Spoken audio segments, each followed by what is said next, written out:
Welcome to the Big Book Roundtable and the RICO 12 family of recovery resources, targeted at people from all backgrounds, faiths, and places dealing with addictions of all varieties. RICO 12 is also a resource for the loved ones of addicts. I'm Justin B., a child of an all-powerful and perfectly loving God and a multidisciplinary addict living in the miraculous one-day-at-a-time recovery that is promised as I practice these principles in all my affairs.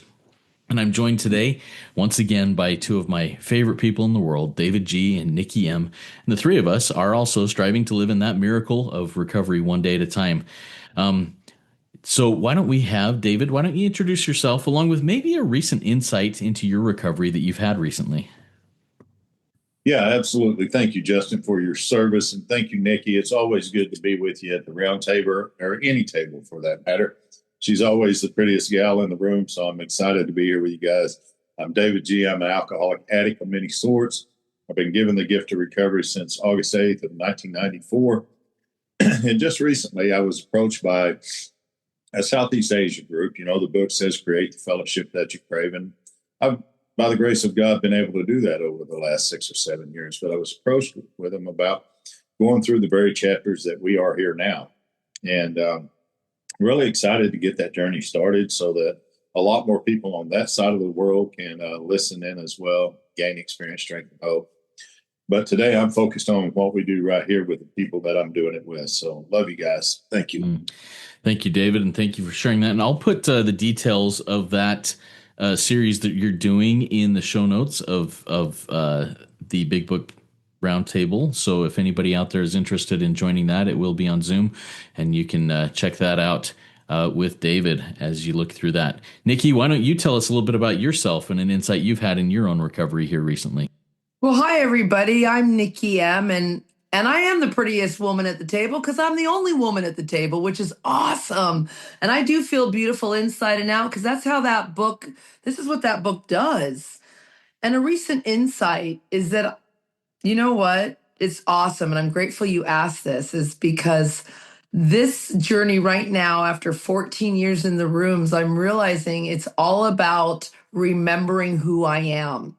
See, I've been for a long time, remember you're sick, remember all these things, remember all these kind of, the defects. I've got to be armed with the facts. But now I've crossed into a threshold in this journey that I'm not in so much morbid reflection. I'm in euphoric reflection. I'm really shifting my attitude, my belief system. It's not, nothing's being done to me. Everything's being done for me. And the real best part is I'm remembering that the power's inside of me pretty much every day now. So I'm in a great place in this journey, and I'm grateful to be here with two of my favorite men of God. Thank you. Thanks, Nikki. And not to feel left out, I'm also going to share a little recent insight I've had into recovery. I've incorporated a new prayer that I've realized just how tied it is to steps 10, 11, and 12. It's empty me. Step 10, empty me of, remove from me these things that I'm seeing as I watch for resentment, selfishness, dishonesty, fear. Fill me. Step 11, give me what I need. Use me. Step 12, get out there and do something about it. And that's been a game-changing prayer in my life over the last month and a half or so. And that's my recent insight into recovery that's really helped me a ton. All right. Excuse me. So we now are going to jump into what we do here in the Big Book Roundtable. We're going line by line through the Big Book. And as those who have been following along are aware, we are now in the chapter 2 Wives. That's chapter 8. And we continue all the way through page 164 as we do this. But where we'll be starting today is on page 107, the paragraph that begins with, "How could men who love their wives and children be so unthinking?" And we'll read through the middle of page 108, the paragraph that ends with, "They are better husbands and fathers than ever before." So I'm going to go ahead and read that, and then we are going to go through and learn about it from both David and Nikki, from their experience, strength, and hope, and do some questions and takeaways. All right, here we go. How could men who love their wives and children be so unthinking, so callous, so cruel? There could be no love in such persons, we thought. And just as we were being convinced of their heartlessness, they would surprise us with fresh resolves and new attentions. For a while, they would be their old sweet selves. only to dash the new structure of affection to pieces once more. Asked why they commenced to drink again, they would reply with some silly excuse, or none. It was so baffling, so heartbreaking. Could we have been so mistaken in the men we married? When drinking, they were strangers. Sometimes they were so inaccessible that it seemed as though a great wall had been built around them. And even if they did not love their families, how could they be so blind about themselves? What had become of their judgment, their common sense, their willpower? Why could they not see that drink meant ruin to them? Why was it when these dangers were pointed out that they agreed, and then they got drunk again immediately? These are some of the questions which race through the mind of every woman who has an alcoholic husband. We hope this book has answered some of them. Perhaps your husband has been living in that strange world of alcoholism where everything is distorted and exaggerated. You can see that he really does love you with his better self. Of course, there is such a thing as incompatibility, but in nearly every instance, the alcoholic only seems to be unloving and inconsiderate. It is usually because he is warped and sickened that he says and does those appalling things. Today, most of our men are better husbands and fathers than ever before. So there's our reading. We've got some downs. It ends up with a potentially positive phrase and statement. Let's dive into this. David, why don't you start us off today and take us through and share some of the insights and information that you have from this reading? Yeah, absolutely, Justin. And man, what a powerful reading. How could men who love their wives and children be so unthinking? How many times I've heard that question? I would love to have $1 for it, not only in my own life, but with the men that I've sponsored. How can you be so thinking, callous, and cruel? Because whenever I am in the throes of active addiction or untreated alcoholism, I can promise you this is who I've become. It is not who I am. This has never been who I am. If you remember on page 82, at the bottom paragraph, the last 3 or 4 sentences, it says this, we feel a man is unthinking when he says his sobriety's enough. Guys tell me all the time, I'm sober. I don't care. If sobriety is the solution to your alcoholism, just don't drink. If sobriety is the answer to your drug addiction, just don't use. If it's the solution to your food addiction, just don't eat certain foods. If it's the sobriety to different behaviors, just turn your behaviors. See, the problem is I can't do that. And I'm powerless and I'm completely defeated at this point. So how could I be? How couldn't I be whenever I'm defeated by the self, this unconscious state of mind that I seem to suffer from, whether I'm drunk or sober, without a spiritual solution, a loving God as he reveals himself through this process of the Big Book. There could be no love in such persons, but key words here. We thought.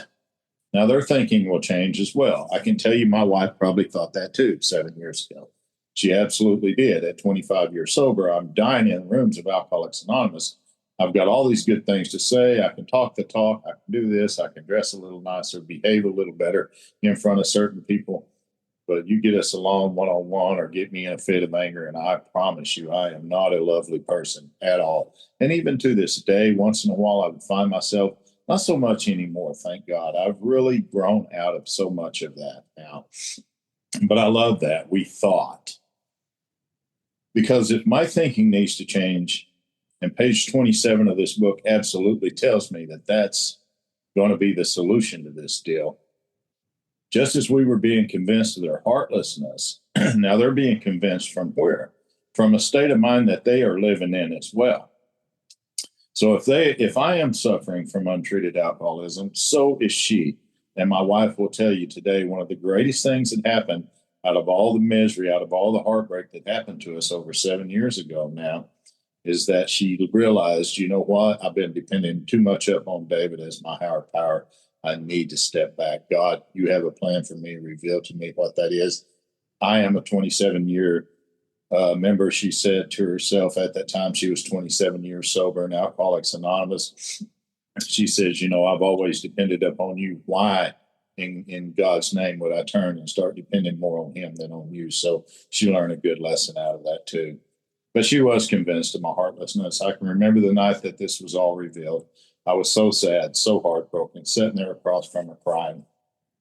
A pastor who had run the church, he was an alcoholic as well, recovered alcoholic. He'd come by and he said, and basically, thank God he was there to keep shoes from flying at me and knives and spatulas and everything else, you know.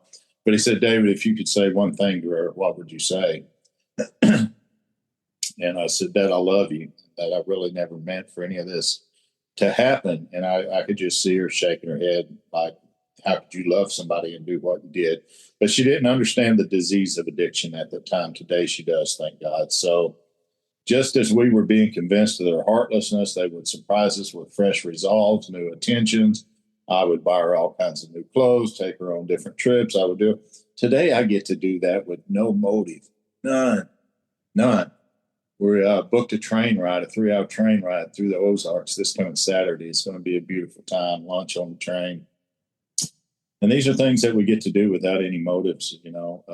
I just love life today and what this experience has given me. So, but here, you know, for a while we would be our old sweet selves. You know, hell, I can con anybody for a little while, but come live with me.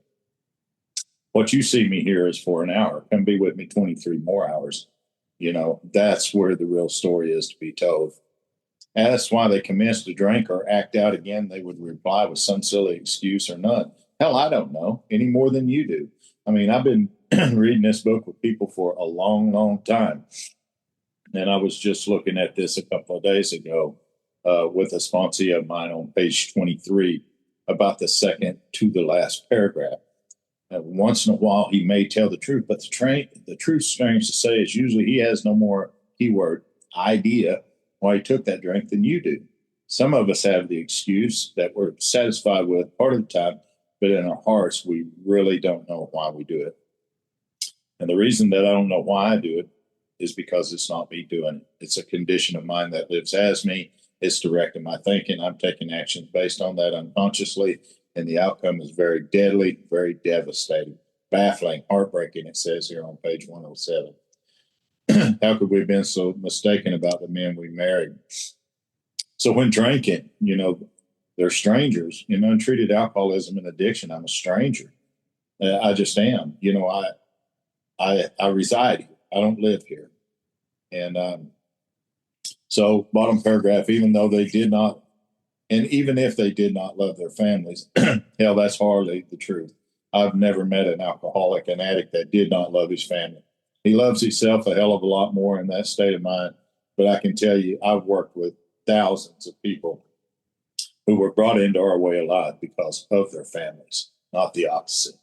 So what had become of their judgment, common sense, and their willpower? Well, if you're like me, you probably didn't have any. Why could we see that one more drink meant ruin? Hell, I couldn't see that more than anyone else at the time. But what was more baffling still than that is to find out when I put the drink away, life was still in ruins until I had a spiritual experience as a result of the steps. So when these dangers were pointed out, hell, I agreed and immediately got drunk or acted out again. Yeah, I'm an alcoholic. I can remember saying that, going down the road, drinking a fifth of whiskey, uncork the lid, take a drink, and agree that it was killing me, and then throw the lid out so that we would have to drink the whole bottle. And it's just, I mean, this happened endlessly for me. So obviously these are some questions that race through the mind of every woman. You know, we hope the book has answered some of them. But if you would get one-on-one, this is my lived experience. If you will get one-on-one with someone who has been through this book and had this experience, the book will answer some of them. But that process with another person will answer the rest. God will reveal more to you and to us. So perhaps he's been living in that strange world of alcoholism where everything is distorted and exaggerated. Again, you don't have to be drinking to suffer from that condition of mind. You can see that he really does love you with his keyword here, his better self. See, there's two parts of self. We talk self. It's always the negative, but there's a better one as well. So, of course, then there is such a thing as incompatibility in every instance. The alcoholic, and I love these 4 words, only seems to be unloving. Doesn't mean he is. It sure as hell seems that way, but it's not that way. it's usually because he is warped and sickened. And man, nothing could be farther from the truth. I've never been so sick from anything in my life as I have alcoholism and untreated alcoholism. So to say that he does these following things, and I love this, greatest part of this entire 2 paragraphs you read today, I am a better man. I am a better husband. I'm a better father. I'm a better friend. I'm a better servant than ever before. And that's because of the results of this process, of the 12 steps outlined in the Big Book. So thank you so much, Justin. Good to be here. Yeah, thank you, David. I've got a question for you, but we'll get to that here in a minute. Nikki, why don't you walk us through these paragraphs and share your experience, strength, and hope and insights for us? Oh, this is such a great chapter. I just listened, and I love you, David. Thank you. And again, Justin, thank you for just putting all of this together. So how could, and I like to read it from different perspectives, like from the first person. So how could I, you know, me, Nikki, as a woman, be so unthinking?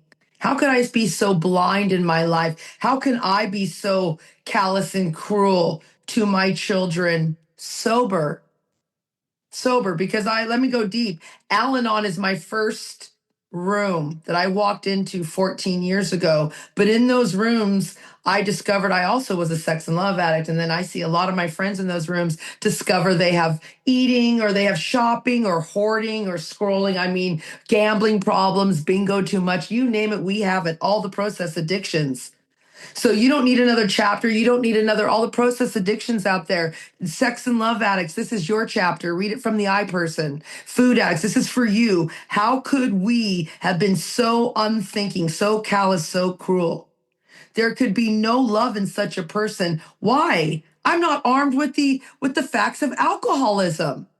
I have no idea what's going on here, because why? I'm born into this disease. Hi, I'm Nikki M. I am born into the intergenerational family disease from time lineage of alcoholism. And there could be no such love. We thought, see, I don't know about the disease. And just as we were being convinced of their heartlessness. See, I'm in a deep haze. My addict life is all I know. Programmed from a little baby in the disease of alcoholism, family disease of alcoholism, right? This is all I know. When my mom and dad, fresh resolves, new attitudes, new family trips. Remember, I'm a little child watching my mom marry an alcoholic after an alcoholic, 2 stepdads. Remember, I don't meet my dad till I'm 18, because we're in the family disease of alcoholism. And for a while, my family, my mom, they'll be sweet, myself. This repeated over and over. This is the wheel of misfortune. This is page 21. I'll be my sweet old self again, only to dash the new structure. It's a relapse. But page 21, isn't that the Dr. Jekyll, Mr. Hyde? That's what my doctor will call bipolar, Justin. That's what my doctor will call, you're depressed. You've got borderline personality disorder, Nikki. You've got all these things that no human aid can solve. I've got the disease of alcoholism. This is repeated over and over again. Asked why, they commence to think again, beg. Why am I begging him to stay, Nikki? He perforated your eardrum and you're begging him again. Remember, moral and philosophical convictions. Why am I doing this again and again? And then I'll rely on some silly excuse or none. Oh, I love him. You don't understand. You don't understand. He has this past, I'll never forget. My mom would always go, he's got ADHD. He's got all these things. It's like, no, he drinks a 40-ouncer and pops everything the pharmacist gives him. Oh, and he'll smoke a little pot, maybe do a little line. My mom has no idea about this. So I'm in the deep family disease of alcoholism, watching her on her 4th husband. This is deep. I love this chapter. And then it's baffling. Why is my mom doing this again? I'm not going to be like my mom. I'm not going to repeat this pattern. Next thing you know, boy, I'm not even drunk, but I'm doing all of this behavior. I'm getting into bed with all these kind of men. It's so baffling. This is my question. How could I have been so mistaken and married the wrong men? Shit. How could I have been mistaken and repeated the same pattern that my mother repeated? How could I have been so mistaken and repeated the pattern that my grandmother I mean, this is so deep. When I'm thinking, how about when I'm not thinking, when I'm drinking, when I'm acting out, I'm a complete stranger to my children. You guys know I threw my son out in the disease and my daughter. And then 12 years later, oh, Nikki needs a husband. I don't care who you are. I need a baby. I'll make it with you. And then I start acting out, start thinking I need something else. This baby boy, I already had a girl. Now I need a boy. I get the boy. That's not good enough. More. The disease of I, self, me, more. And then sometimes they were so inaccessible that it seemed as though a great wall had been built around them. I don't even know this is happening because don't you know I'm sober? I'm not a drunk like my mom. I'm not like these people. I'm not like the drunks. Don't you know I'm sober? Look at me. I'm Miss Al-Anon. Everything's organized. Everything's so clean and spotless. Nikki, you're a lunatic. That's why Al-Anons are literally you want to challenge Cocaine Anonymous or NA. Go sponsor an Al-Anon. You'll get a black belt in recovery real quick. Here we go. And I put my line out says I'm a stranger to everybody.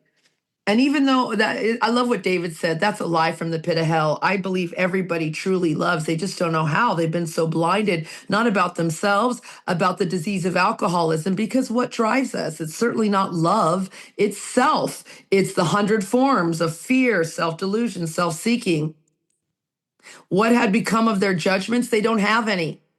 Because I've grown up in alcoholism. I don't know how to judge. I am a baby that's been blotting out her consciousness.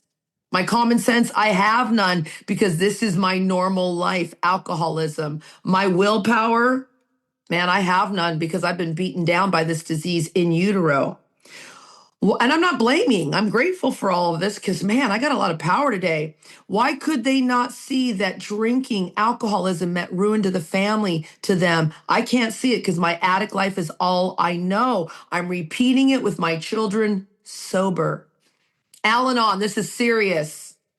Why was it when these dangers were pointed out that they agreed and then I got crazy again? I don't get drunk again. Because I'm an Al-Anon. I don't want to lose control. I'm judging. Look at you. I've screamed over an alcoholic and said, I mean, nastiest things. I would never scream over a sick person. Like blacked out in anger, screaming bloody murder over somebody who's drunk and can't control their emotional natures because they've lost the power of choice. Thank God I know the book. See, now I'll never do that because I just look and go, wow. Poor baby. There are some of these questions which race through the mind of every woman who has an alcoholic. Okay, these are some of the questions. Why is this happening? How can my mom marry? How did she just bury her last husband? He's 47 and go to the bar and get a new one. I was baffled. You know, and then how did I do that too? How did I make a baby this time, not with my high school sweetheart, with a stranger because I want what I want in my disease of alcoholism? See, I've been living since utero in the strange world of alcoholism. Everything's distorted. I live in a world of lies, delusion. I can't differentiate the true from the false. I don't even know there's a better self because I am blocked out. There's no love. There's no nothing. There's no God. I'm just in this disease world, you know?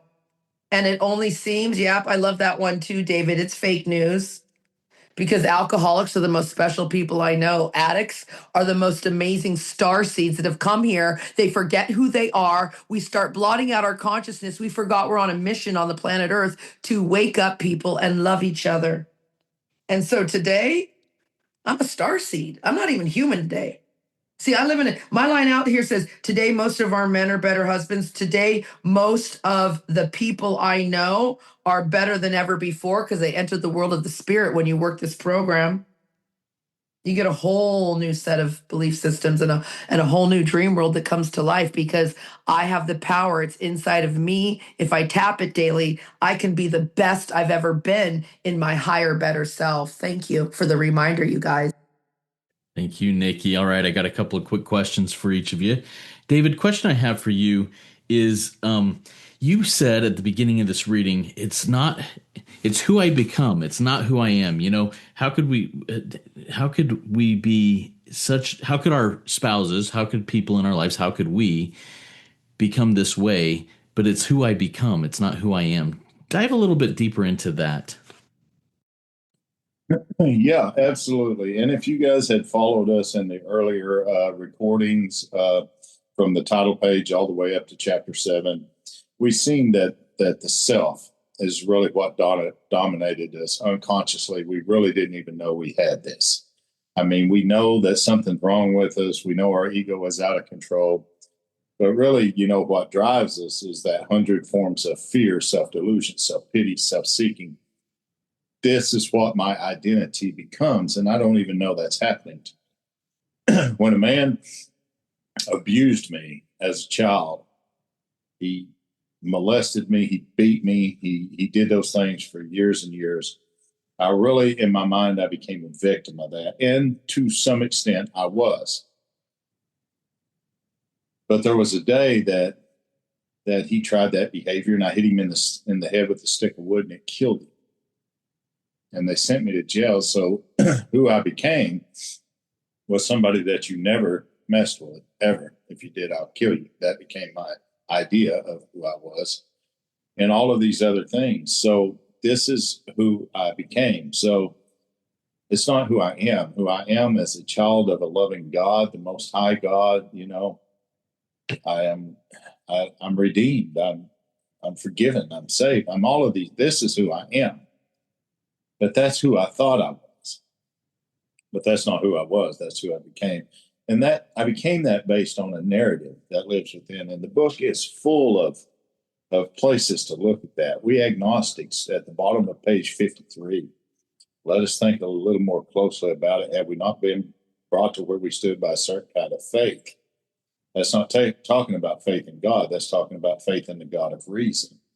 And I don't even really know this is happening because the key words there are without knowing it. So, to answer that question, it's not until I go through the process that I look at the meditation, the starlit night on page 46, the spiritual terms exercise on page 47, the bedevilment exercise on page 52. The alcoholic illness inventory on page 18. I chaired a meeting on this morning. If you look at that first paragraph on page 18, that's really a set of questions throughout that we ask ourselves about untreated alcoholism. This is who we became. This is not who we are. And so there's so many places in the book, the bottom of page 19, a short inventory there that I do nowadays. A real tolerance of other people's shortcomings and viewpoints. Am I that today? A respect for their opinion and their attitudes. Am I more useful to others? There's so many places that I can look and see where I thought I was. And thank God that's not who I am. Who I am is the child of an all-powerful, all-loving creator. And I have recovered from a hopeless state of mind. And the good news is I can show this to somebody else and help them recover as well. So, yeah, it's not who I was, or it's not who I am. It's who I became. So, anyway. Yeah, and thank you for diving into that. I think that's very helpful for a lot of people to understand.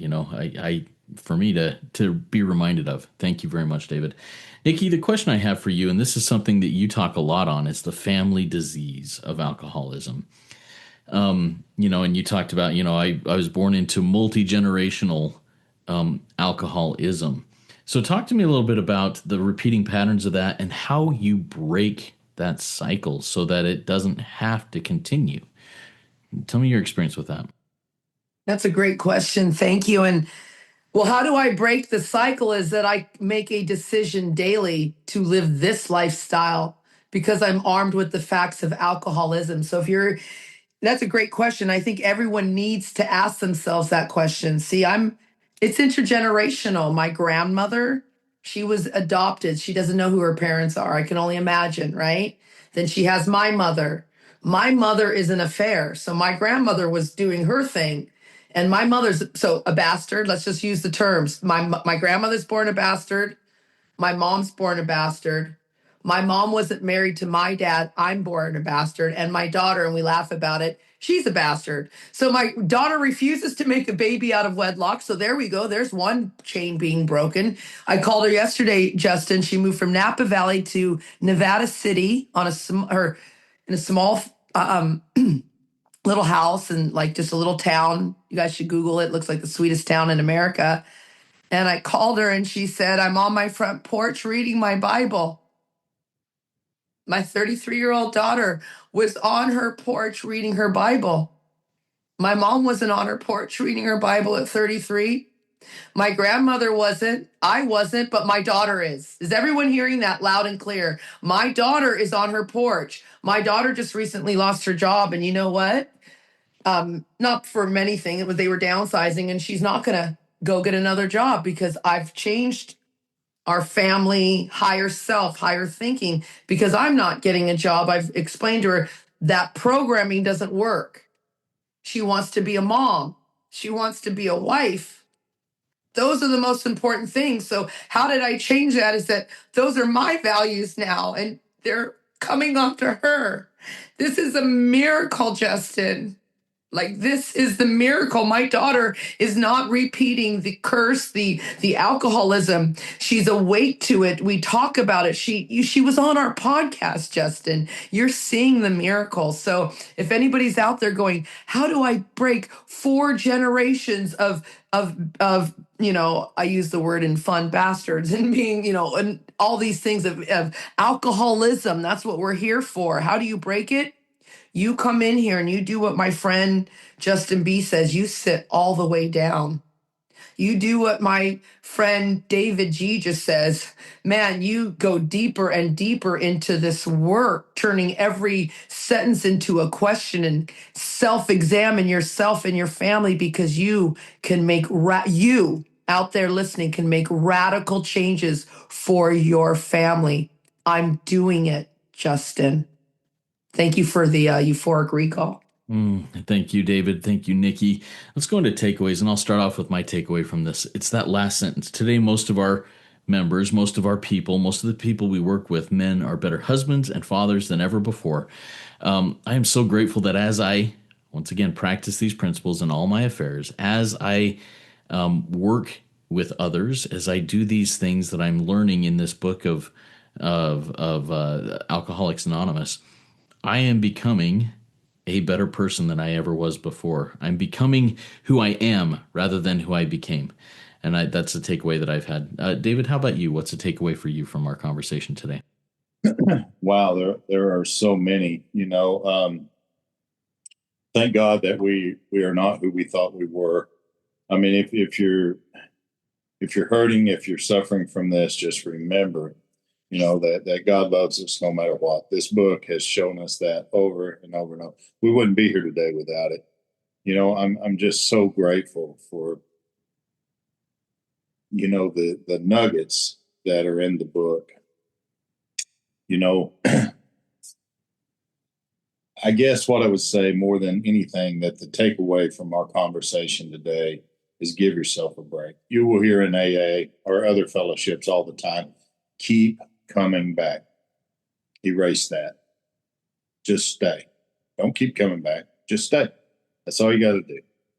And that's what I've done. And as a result of that, that's why we're here. So thank you. Powerful. Thank you, David. Nikki, how about you? What's a takeaway that you've got from this conversation? I'm every woman. It's all in me. You can be anything you want now, baby. I can do it naturally. That's the song. Now, someone give me a band and a chorus and get me Shaka Khan. I'm every woman. It's all inside this book. It will tell me how to do it. I'm you, you're me. I want to be my higher self. Anything is possible. And I'm just so excited because I'm a better person today. And I'm just so grateful. Thank you. Thank you so much, Nikki. Nikki, thank you so much, David. Everybody out there, thank you for joining us. To learn more about what we're doing, go to visit rico12.com. If you're out there and available and able, and your higher power is nudging you to support us, check out how to donate to Rico 12. It's there in the show notes of the podcast. and we're grateful for any support you may have. Come join with us in the fellowship of the Spirit and trudge this adventurous and amazing road of happy destiny with us. Work it. You are worth it. And stay. Don't keep coming back. Stay. We'll see you next time.